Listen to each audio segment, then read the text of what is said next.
신 없음의 과학. 리처드 도킨스, 데니얼 데닛, 샘 해리스, 크리스토퍼 히친스 지음. 세계적 사상가 사인의 신의 존재에 대한 탐구. 신에 얽매일 것인가, 과학으로 자유로워질 것인가. 현대 무신론의 수호자 네 기사들이 펼치는 과학과 종교에 관한 위대한 지적 탐론. 리처드 도킨스 만들어진 신부터 샘 해리스 종교의 종말. 크리스토퍼 히친스 신은 위대하지 않다. 데니얼 데닛 주문을 깨닫까지. 과학과 종교계 최대 문제작들의 사상적 토대가 된 바로 그 대화. 해박한 지식, 과학적 이성, 솔직한 대담. 과학과 종교를 둘러싼 열띤 탐구. 인간과 사회에 대한 예리한 통찰. 가슴을 뜨겁게 하고 영혼을 간지리며 신경을 자극하는 열띤 논쟁. 정말로 우주를 만든 초자연적 창조자가 있는가? 성경 코란이 모든 것을 아는 자의 산물이라는 증거는 무엇인가? 종교와 과학은 겸손과 오만의 관점에서 어떻게 다른가? 무언가를 타당한 이유로 믿는 것과 황당한 이유로 믿는 것의 차이는 무엇인가? 변호할 수 없는 견해가 왜 위험한가? 저 또한 세계적 사상가 사인처럼 무신론 운동을 펼치기로 한 사람이기 때문에 주저없이 과학적 무신론 동맹에 참여하기를 원합니다. 물론 앞으로도 유튜브를 통해 과학적 무신론 지식인들의 글을 꾸준히 올리고 전파할 것입니다. 지금부터 책신 없음의 과학의 일부 내용을 옮겨보도록 하겠습니다. 칼 세이건은 창백한 푸른 점에서 먼 과거의 우리 조상들이 그러한 우주적 나르시시즘을 벗어나지 못한 것에 대한 변명을 한다. 머리 위를 덮는 지붕이 없고 인공조명도 없던 시절, 우리 조상들은 밤이면 머리 위를 맴도는 별을 관찰했다. 그 중심에는 무엇이 있었을까? 당연히 관찰자가 있었다. 그들이 우주의 중심은 나라고 생각한 것이 하나도 이상하지 않다. 다시 말해, 우주는 실제로 나를 중심으로 돌았다. 하지만 그러한 변명은 코페르니쿠스와 갈릴레오가 등장하면서 물거품이 되고 말았다. 그러면 이번에는 신학자의 지나친 확신을 보자. 자기 확신으로 17세기 대주교 제임스 어셔의 경지에 도달한 사람은 거의 없을 것이다. 그는 자신의 연대기에 너무도 확신한 나머지 우주가 생긴 정확한 날짜까지 제시했다. 바로 기원전 4004년 10월 22일이었다. 10월 21일이나 23일이 아니라 정확히 10월 22일 저녁이었다. 9월이나 11월이 아니라 10월이라고 교회의 막강한 권위로 확실히 못 박았다. 4003년이나 4005년도 아니고 기원전 4000년대나 5000년대의 어느 시점도 아니고 한치의 의심도 없이 기원전 4004년이라고 말했다. 다른 사람들은 우주의 기원 시점에 대해 그렇게 정확하게 말하지 않는다. 무작정 지어내는 것은 신학자의 특징이다. 그들은 마음대로 지어내고 무한해 보이는 권위로 타인에게 그것을 강요한다. 때로는 적어도 이전 시대에는, 그리고 이슬람의 신정국가에서는 지금도 지키지 않으면 고문과 죽음의 처벌이 따른다고 위협한다. 이제 한시름 놓고 과학을 보자. 과학은 모든 것을 안다는 오만한 주장을 한다고 종종 비난받는다. 하지만 이러한 비난은 표적을 한참 빗나간 것이다. 과학자들은 답을 모르는 질문을 좋아한다. 그것이 할 일과 생각할 거리를 제공하기 때문이다. 우리는 모르는 것은 모른다고 떳떳하게 말하고 그것을 알기 위해서는 뭘 해야 하는지 신이 나서 떠들어댄다. 생명은 어떻게 시작되었을까? 나도 모르고 아무도 모른다. 우리는 그것을 알고 싶다. 그래서 열심히 가설을 교환하고 그 가설을 조사할 방법을 제안한다. 약 2억 5천만 년 전 페름기 말에 대멸종을 일으킨 원인이 무엇이었을까? 우리는 그 답을 모르지만 생각해 볼 만한 흥미로운 가설들을 세웠다. 인류와 침팬지의 공통 조상은 어떻게 생겼을까? 그것은 모르지만 몇 가지 단서가 있다. 공통 조상이 살던 대륙 따위는 아프리카라고 추측했다를 알고 있고, 공통 조상이 대략 언제 600만에서 800만 년 전 살았는지 알려주는 분자 증거도 있다. 암흑 물질은 무엇인가? 이 역시 모르지만 물리학계의 상당수가 그것을 알고 싶어 한다. 과학자에게 무지한 긁어주기를 바라는 가려움증과 같다. 당신이 만일 신이라면 무지는 뻔뻔하게 뭔가를 지어내어 없애버려야 할 어떤 것이다.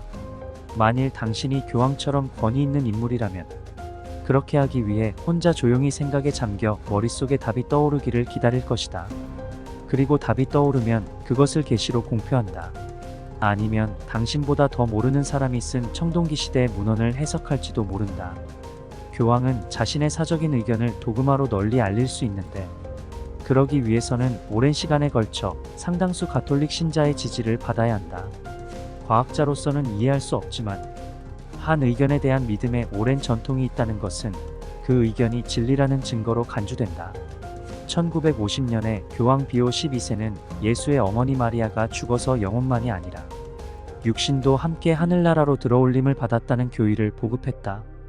육신도 승천했다는 것은 마리아의 무덤을 열어보면 텅 비어 있을 것이라는 의미이다.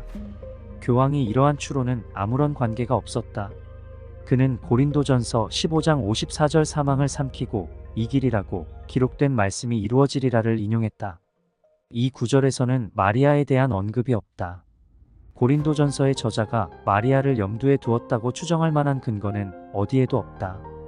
이번에도 우리는 텍스트를 가져다 다른 어떤 것과 모호하고 상징적이고 그럴듯한 관계가 있는 것처럼 해석하는 신학자의 전형적인 수법을 보게 된다. 수많은 종교적 믿음이 그렇듯이 비오 12세의 교의도 마리아처럼 신성한 존재에 적합한 것이 무엇인가라는 느낌에 적어도 얼마간은 의존했을 것이다. 신학자의 마음이 어떻게 작동하는지를 보면 정말 신기하다. 무엇보다도 사실적 증거에 관심이 없다는 점이 그렇다. 그들은 실로 사실적 증거를 경멸한다. 마리아의 육신이 하늘로 올라갔다는 증거가 있느냐 없느냐는 그들에게 중요하지 않다. 사람들이 그렇다고 믿으면 그만이다. 신학자들이 일부러 거짓을 말하는 것은 아니다. 그들은 마치 진실이 무엇인지 개의치 않고 진실에는 관심이 없으며 심지어 진실의 의미가 무엇인지도 모르는 것 같다. 그들은 진실을 상징적 또는 신비적 의미보다 못한 지위로 강등시킨다. 성경에서 찾은 연옥의 증거는 가히 창의적이라고 할 만하다. 이번에도 신학자들이 흔한 수법인 모호하고 교묘한 유비추리가 등장한다. 우주는 130억 140억 년 전에 시작되었다. 태양과 지구를 포함해 그 궤도를 도는 행성들은 약 45억 년 전에 원반 모양으로 회전하는 가스, 먼지, 잔해가 응축되어 생겼다. 세계 지도는 수천만 년의 시간이 흐르면서 바뀌었다. 우리는 대륙들의 대략적인 모양을 알고 있고 지질 역사의 특정 시기에 그 대륙들이 어디에 있었는지도 안다. 또한 우리는 앞날을 내다볼 수 있어서 미래의 변화한 모습대로 세계 지도를 그릴 수 있다. 우리는 밤하늘의 별자리가 우리 조상들에게 얼마나 다르게 보였을지 알고 우리 후손들에게 어떻게 보일지도 안다. 사실 기독교도 이슬람교도 유대교도가 상상하는 전지전능하고 자애로운 신에 대한 믿음을 원천 봉쇄하기 위해서는 긴 말이 필요 없다. 아무 신문이나 펼쳐보라. 뭐라고 적혀 있는가? 오늘 브라질에서 작은 머리증을 앓는 일란성 쌍둥이 소녀들이 태어났다. 어떻게 이런 일이 일어날까? 소녀들의 어머니는 지카 바이러스를 옮기는 모기한테 물렸다. 이 모기도 신이 만들었다. 그것도 엄청나게 많이. 이 바이러스의 많은 불행한 효과 가운데 하나는 감염된 불운한 여성의 아이에게 쪼그라든 머리, 쪼그라든 뇌 그리고 이에 따른 쪼그라든 인생을 주는 것이다. 이 여성의 몇 달 전 모습을 상상해보자.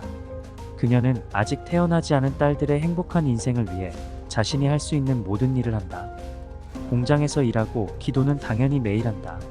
하지만 결정적 순간에 그녀는 잠이 든다. 아마 지금 세상보다 더 나은 세상에 대한 꿈을 꾸는 중일 것이다. 그때 모기 한 마리가 열린 창문으로 들어온다. 그리고 그녀의 노출된 팔에 내려앉는다. 전지전능하고 자애로운 신이 모기를 막기 위해 뭐라도 할까?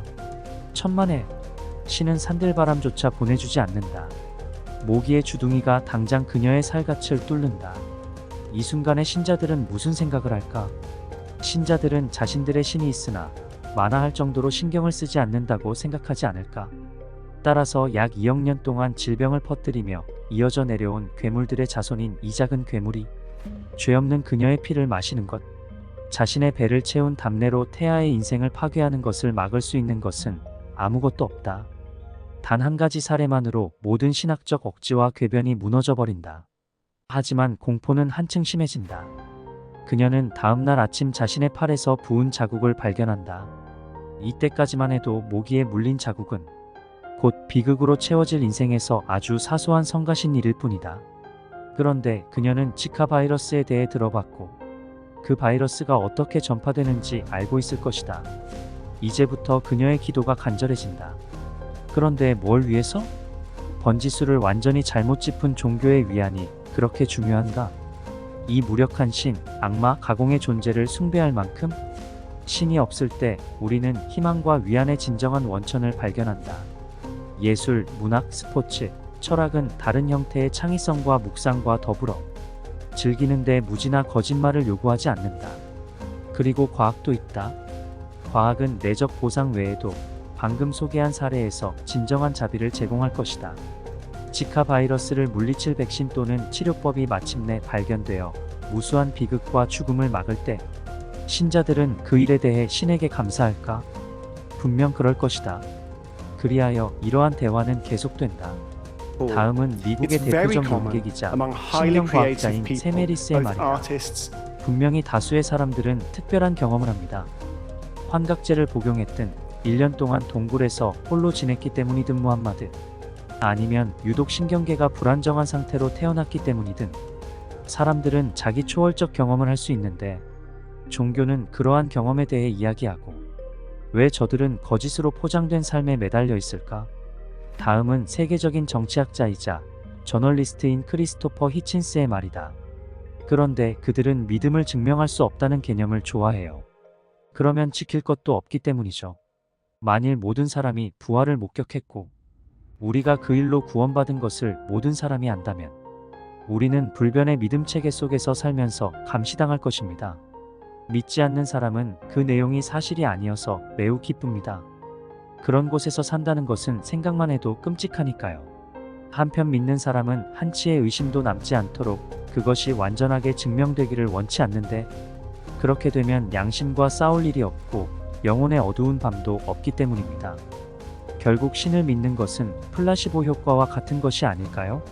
식염수 주사를 맞거나 설탕 알약 같은 가짜 약을 먹고 허리 통증이나 우울증 같은 증상에 효과를 보는 것처럼 말입니다. 그런 점에서 신을 믿는다는 것이 나쁘다고만 말할 수 없겠지만 왠지 사기를 당하는 기분은 어쩔 수 없는 듯합니다.